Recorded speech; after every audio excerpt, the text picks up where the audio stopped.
Good morning mga ka-fellow. So yun nga mga ka-fellow. So may maaaring naririnig yun by background mayroong nagsasalita. So sabi ko sa Junakis ko, pwede ba mag-headset ka dyan nak sa iyong online class? Sabay-sabay ba naman Mami. Yan, Mami. TikTok ka ba? May nag-TikTok ka ba? Nag-i-school ako eh. So, di ba, nahiya naman ako. So, kailangan mag-giveaway. So, sabay na lang, dalawa na lang kayo magsasalita dito sa background. Okay. Kaya pasensya na kayo. May kaagaw ako sa eksena. Ayan, sa wakas, nagkaroon sila ng 5 minutes break muna. Kaya makakapag-moment ulit ako. So, yun nga mga ka-fellow. Introduction. Sabi ko nga, may mga ginagawa-gawa na akong video. Pero, syempre, parang iba pa rin kasi kapag meron kang formal introduction. Kung nga sa sarili ko, ano ba itong gagawin ko? Kasi, minsan parang na-encourage talaga ako na mag-content, ganon. At ang malaking tanong kasi sa akin dyan, mapapanindigan ko ba to?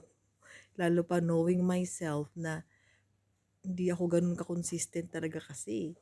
Pero ganun pa man, minsan matutuwa ka na lang din kasi sa mga ganitong gawain. Minsan, may mga libang-libangan lang. Pero, ang nakakatuwa lang kasi may mga friendship ka na nagpo-push sa iyo. Nagsalita na naman si teacher. Ba naman yan? Kasabi niya, 5 minutes daw siyang mawawala. Ngayon na naman siya. Sandali. Mamaya ako magsasalita ulit. A few moments later. Yun nga, natuwa ako. Kasi nung chinek ko rin naman yung mga peoples on my account, may paggalaw na nangyari. Ang paggalaw is nabawasan sila.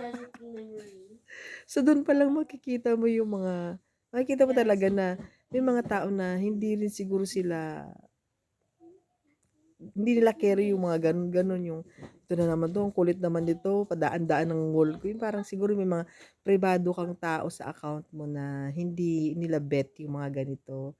So sa isip ko, nasad naman ako, pero intindihin mo na lang na syempre, iba-iba kasi ang mga persons. Sabi ko nga inaano ko rin yung sarili ko. Yung, alam mo yung characteristic behind, ano ba talaga?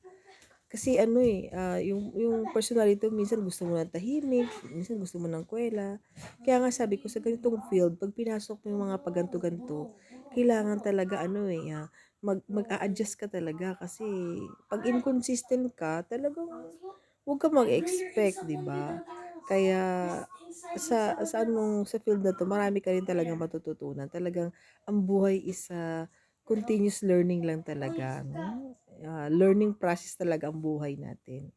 So, may mga bagay kang matututunan sa iba't ibang aspeto ng buhay mo. Kagaya nito, sa social media, may matututunan ka rin talaga na ma-apply mo talaga sa buhay mo. Kaya naman mga kapelo, ngayon pa lang humihingi na rin ako ng paumanhin para sa mga makukulitan sa akin dyan. Pasensya na agad kasi alam na may mga ganito tayong insidente. So, yun.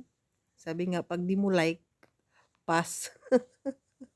Pero ayun, nagpapasintabi na ako na maaring padaan-daan ako sa wall ninyo. Ayan. At kung ano man nung lumalabas or content, hindi ko rin alam sa ngayon dahil nga wala rin talaga akong idea kung ano ba talaga tong content na ito. Halo-halo together maaari. Halo. Pero as much as possible, sabi nga, good vibes lang.